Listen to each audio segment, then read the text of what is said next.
Olá, o imaginário invade o golpe de 1964. Com muito humor, o publicitário e escritor José Nivaldo Júnior, nosso entrevistado de hoje, revisita os tensos momentos de abril de 64 no romance O Julgamento de Deus. Sob seus olhos, a ditadura foi trágica e cruel, mas, como todo regime de exceção, se pautou também pelo ridículo. E este é o tema de nossa conversa. 1964, O Julgamento de Deus, né? O título ele é provocativo, né? E ele é ambíguo, né? Quer dizer, que Deus seria esse, né? E que julgamento seria esse, né?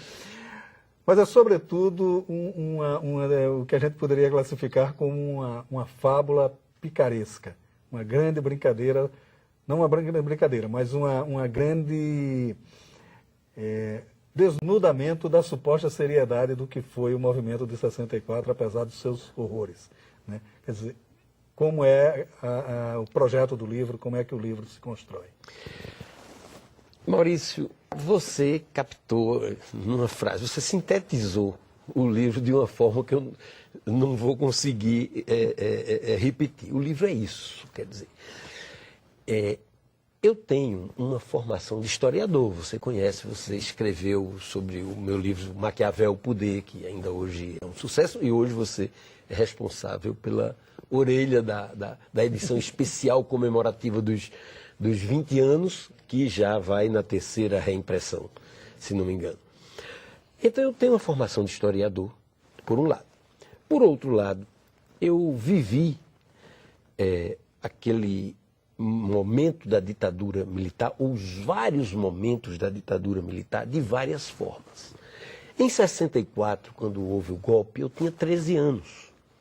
Então, achei ótimo porque não teve aula no dia seguinte, quer dizer, não tinha. E a minha família era uma família conservadora, até em alguns setores bem reacionária, e ficou muito feliz e festejou o golpe como se fosse a salvação do Brasil, aquela história. Então eu vivi aquela coisa de apoiar o golpe. Nos primeiros momentos eu era um apoiador do mirim do golpe. Quando eu fui, isso eu estudava em Surubim, né, que no livro é Boi Pintado. Quando eu fui estudar no Recife, amadurecendo e comecei a estudar filosofia, fui fazer o curso clássico, aí comecei a me encantar com a dialética. A grande mudança e a grande referência intelectual da minha vida é o pensamento de Heráclito. Para mim, Heráclito resumiu a sabedoria universal naquelas 3 frases mais repetidas dele. Entramos e não entramos no mesmo rio, somos e não somos. Este universo não foi feito nem pelos homens, nem pelos deuses, sempre foi, é e será. Um fogo eterno, com unidades que se acendem e que se apagam indefinidamente. E, finalmente, a terceira, que é a mais curtinha. Tudo flui. Então, para mim, Heráclito, a sabedoria universal está contida nesses 3 aforismos, nessas 3 colocações. Então, eu comecei a me encantar pela dialética. Este universo não foi feito nem pelos homens, nem pelos deuses. É um fogo eterno. Aí aquilo foi fazendo a minha cabeça. Quando eu consegui, depois de um ano, entender essa frase, porque eu repetia sem entender, quando eu interiorizei essa frase, isso foi o meu eureka do conhecimento. E, sem dúvida, essa simpatia pelo materialismo e o espírito crítico que eu sempre tive, e as coisas que eu ia vendo, e a atividade estudantil, eu sempre fui de participar e tal, foi me levando para um caminho de contestação ao regime militar. 68, que foi um ano crucial na vida do país, para mim foi um ano também crucial, porque eu fiz vestibular. Então eu ia para as passeatas, mas não para partido. Eu ia dar o meu apoio, mas não estava na frente. Ia para as assembleias, mas para aplaudir. Ia protestar contra a Ibiúna, mas não estava na frente. Isso foi em 68. Em dezembro teve o ato 5. Em janeiro ocorreu um episódio lá em Sobrinho, que eu não vou contar, está até narrado nesse livro, foi a questão do jornal que a gente dirigia lá, que foi apreendido e nós fomos, na verdade, detidos. Foi uma confusão assim que mexeu muito com a minha cabeça, de modo que quando eu entrei na Faculdade de Direito, em 69, na Faculdade de Direito do Recife, eu estava pronto para a militância contra a ditadura. E aí aconteceu instantaneamente. Em 3 meses eu tinha virado militante e em 5 meses eu era um marxista, até onde Marx é heraclitiano. Né? Então, em 73, eu fui sequestrado e mantido em cárcere no DOI-CODE do Recife por um mês, do dia 29 de agosto ao dia 5 de outubro de 73. Depois passei mais 20 meses, ao todo eu passei 22 meses, grosso modo, preso, até ser solto, sob condições, e respondi a 2 processos no Recife, fui absolvido em ambos, vieram em grau de apelação para Brasília e foram extintos pela anistia. Então eu vivi todas essas circunstâncias e resolvi contar o impacto do golpe, não como um livro de história, porque eu acredito que existem muitos livros de história bons, muitos, e a safra que está saindo aí agora, tem muita coisa boa, pouco resta a acrescentar, eu não teria o que acrescentar, mas pelo caminho do romance, da ficção, eu achei que teria algo a acrescentar. Qual seria esse algo?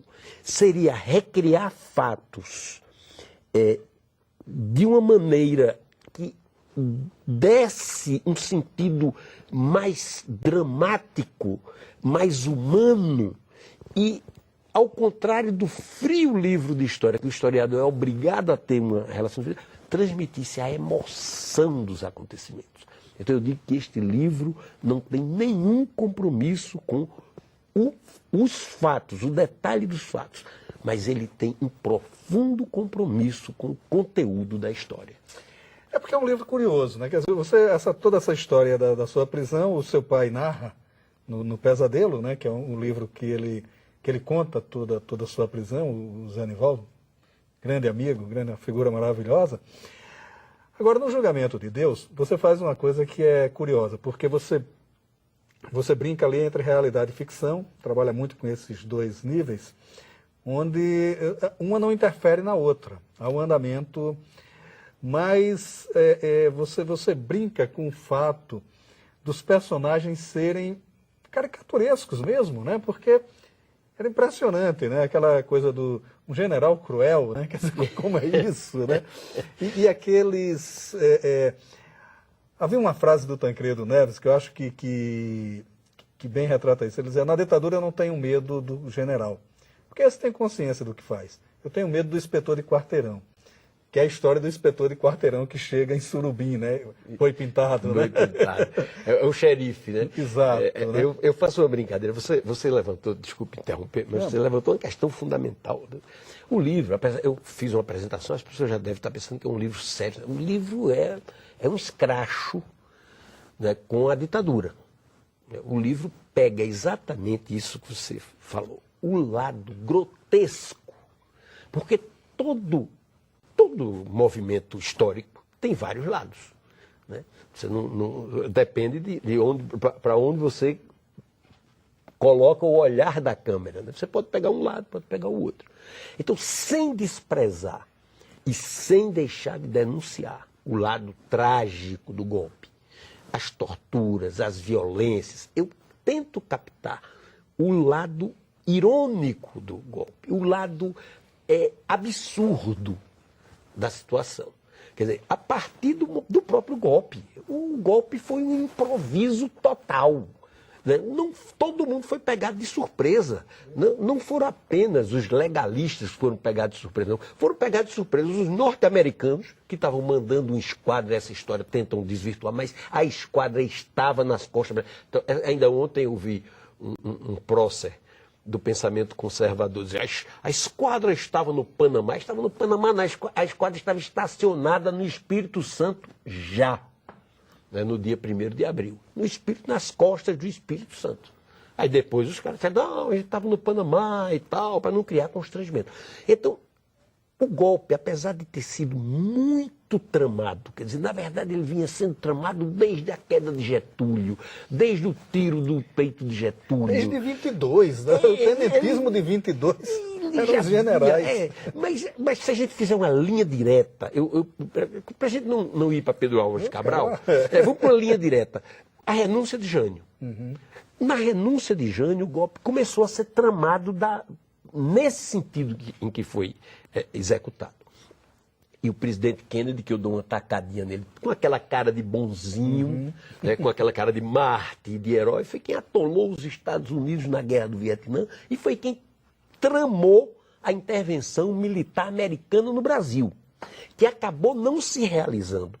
Porque os generais de Minas, quando souberam que os americanos estavam para desembarcar aqui, com aviões, com tropa, com navio, com tudo, disseram, pô, a gente vai deixar esses caras comandarem a gente? Aí não, aí tem o lado nacionalista das Forças Armadas. Aí começou em Minas, o negócio foi em Minas, na madrugada do dia 1º de abril, né, que essa é uma piada pronta, que o golpe escapou, né? Eles criaram, eu brinco com isso, criaram um novo conceito de dia. Né? Porque o dia termina às 24 horas. E aí eles criaram o conceito. Na madrugada de 31 de março para 1º de abril, as tropas se puseram aí e anteciparam o golpe para 31 de março. Começou a coisa à meia-noite, a 1h da manhã de 1º de abril. É um golpe de 1º. Aí eu brinco aí na história, quer dizer, mostro isso com ironia e junto fatos que realmente foram muito irônicos, porque foi tudo tão, o país é tão improvisado que o golpe, bastou alguém dizer, estou dando um golpe, que o golpe aconteceu. É uma coisa maluca, na verdade, se você for olhar. E abrir um precedente. O Aldo Moura atrasa o relógio em 1 hora também para derrubar o Jânio, para proclamar a derrubada de Jango. Então, tem esses fatores assim que são engraçados, grotescos, o negócio da vaca fardada, daqueles episódios que você falou. O camarada chega lá em Boi Pintado, na praça de Boi Pintado, eu vou sintetizar uma cena. Gente, está ocorrendo um golpe, uma coisa absurda. Pai, 1º de abril, conta outra. O Rio de Janeiro está sendo invadido por um general cruel.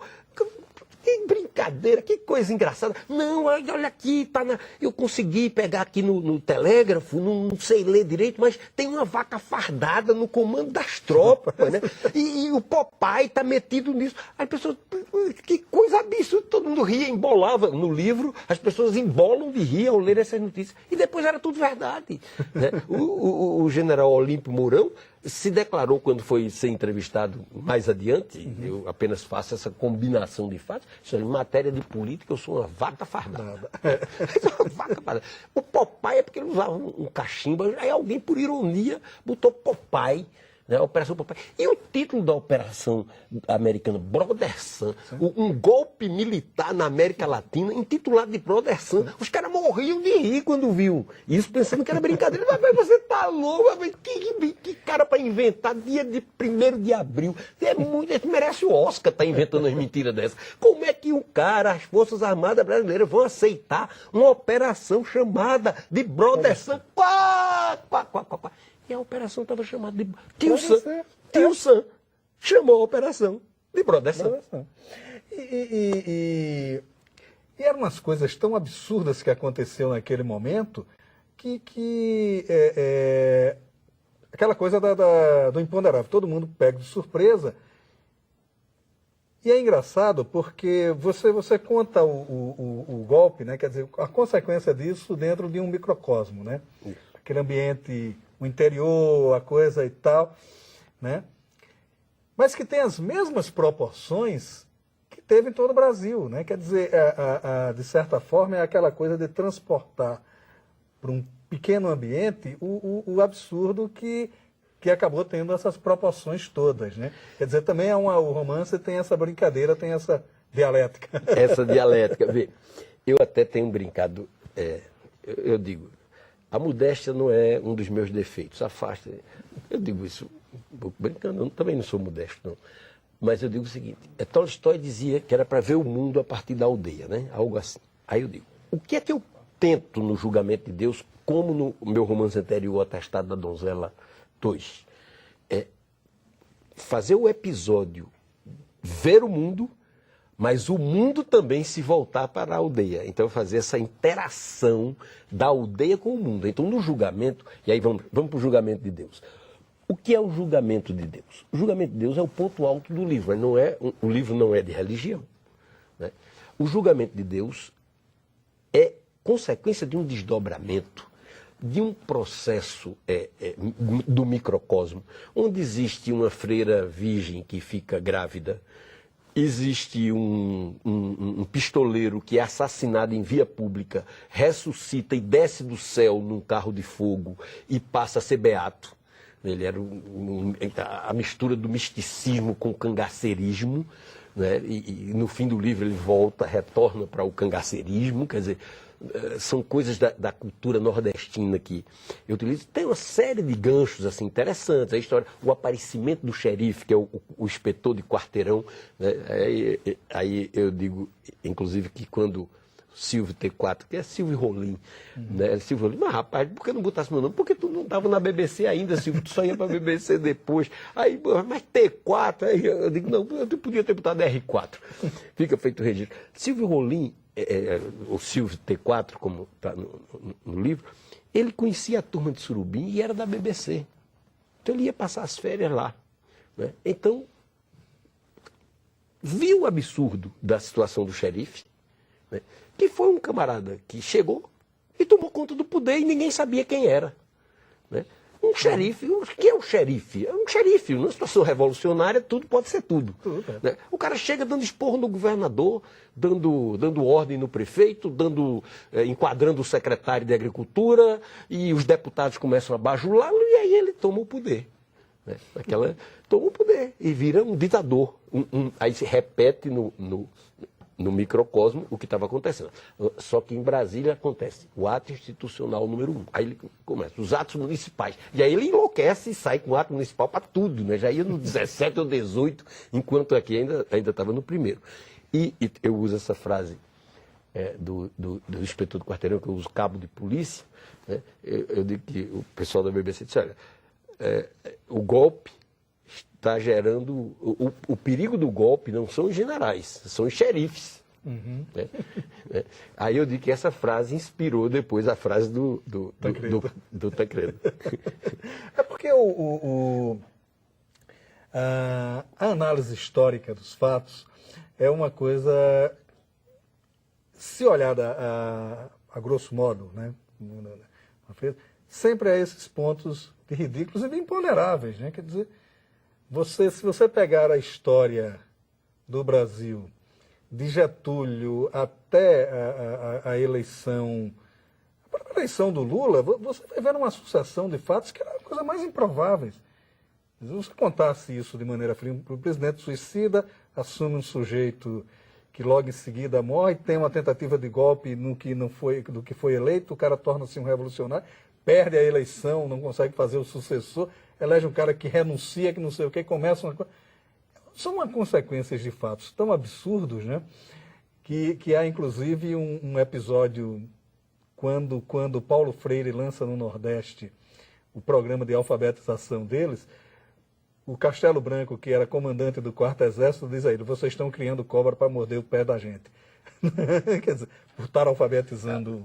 Não, olha, aí você vê... eu caricaturo, eu caricaturo, por exemplo, o próprio golpe, Jango, porque aí eu narro de forma caricata, porém, as articulações que eram feitas pelos Estados Unidos, a manipulação da mídia, né, que isso hoje eu até registro a autocrítica histórica do Globo, né, e de outros veículos de comunicação, o arrependimento, quer dizer, todo mundo embarcou naquele negócio, que o Brasil, um perigo comunista, como se o Brasil fosse uma Cuba em efervescência.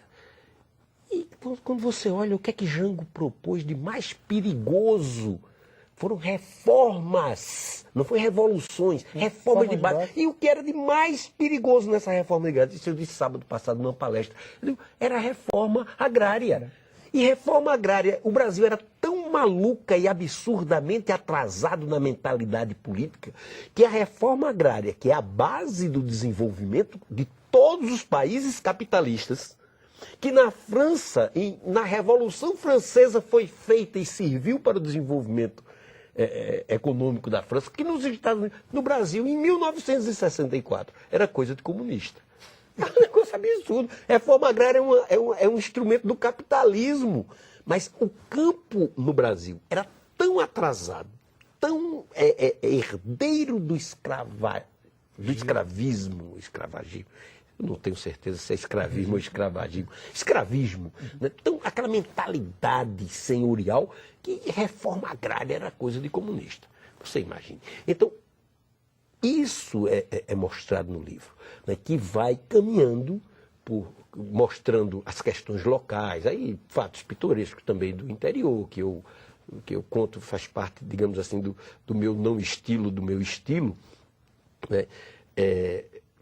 Misturar as coisas, grandes fatos com pequenos fatos, para mostrar que tudo, na verdade, tudo se relaciona, é uma coisa dialética. Então, chegamos ao julgamento de Deus. Né? O que é o julgamento de Deus? O julgamento de Deus é uma iniciativa de um grupo de jovens contestadores, não ideológicos, não eram comunistas, não eram... mas eram contestadores, arruaceiros, bagunceiros, era o pessoal da bagunça. Que quando vem o golpe, eles são superados pelos ideológicos. Né? Quer dizer, a bagunça pela bagunça virou coisa da direita. Então eles não queriam se confundir com isso. Peraí, nós não somos da direita, nem somos da esquerda. Nós temos que fazer alguma coisa para... Com o nosso espírito, em Pernambuco tem uma palavra muito, muito comum, que é greia, né? Que é a brincadeira. A gente tem que fazer dentro do espírito da greia. Aí o que a gente vai fazer para grear com a igreja conservadora que apoiou o golpe e com a ditadura militar? Vamos fazer um julgamento de Deus. Se a gente disser que vai fazer isso, eles não deixam. Então, primeiro a gente bota no exterior, pela BBC, pelo Silvio, via Silvio Rolim, né? Silvio T4. Então, primeiro a notícia vai... Então, o livro começa já em agosto. O livro, na verdade, o livro começa em 1º de abril e vai até 11 de setembro. É o período cronológico. Mas o primeiro capítulo mostra o general-presidente, o marechal-presidente, recebendo a notícia e ficando indignado. Né? Por quê? Porque o Papa já sabia, o Núncio já sabia, a Rainha Elizabeth já sabia, Mao Tse Tung já sabia, Lyndon Johnson já sabia, e ele não sabia. Que Deus ia ser julgado em boi pintado. A imprensa internacional já estava interessadíssima no assunto. Já tinha virado tema da Guerra Fria, porque os países pró-Estados Unidos, mais radicais, torciam pela absolvição de Deus. Era a torcida organizada de Deus. Aí foi uma brincadeira com as torcidas organizadas. Tinha cor, tinha tudo. O pessoal dos países socialistas torcia pela condenação de Deus. Né? E aí isso tinha virado um caso internacional inadministrável e o marechal-presidente não sabia de nada. Aí vem a crítica. O próprio chanceler que vai levar a notícia, né, vai ser o portador da má notícia, é nisso que dá. Mas não tem censura à imprensa, mas a imprensa não tem coragem de dizer as coisas. E ninguém tem coragem de levar má notícia para o general, porque o portador da má notícia pode perder o pescoço. Como ensina a lenda. Mas o livro é um livro divertidíssimo, muito engraçado, muito... E exatamente nessa aquela postulado de se brincar, né, com o poder e denunciá-lo a partir do riso, né? Ridendo castiga-te mores, diziam os antigos romanos. Muito obrigado por sua participação aqui no Leitura e sucesso para o livro. Muito obrigado. Fico muito feliz pela oportunidade, o reencontro com você, que é uma pessoa muito especial, e desejar que o livro seja distribuído e os leitores tenham acesso para fazerem o seu julgamento. Ótimo, muito obrigado. O Leituras de hoje fica por aqui. E você também pode ficar com bons autores e bons livros. Até nosso próximo encontro.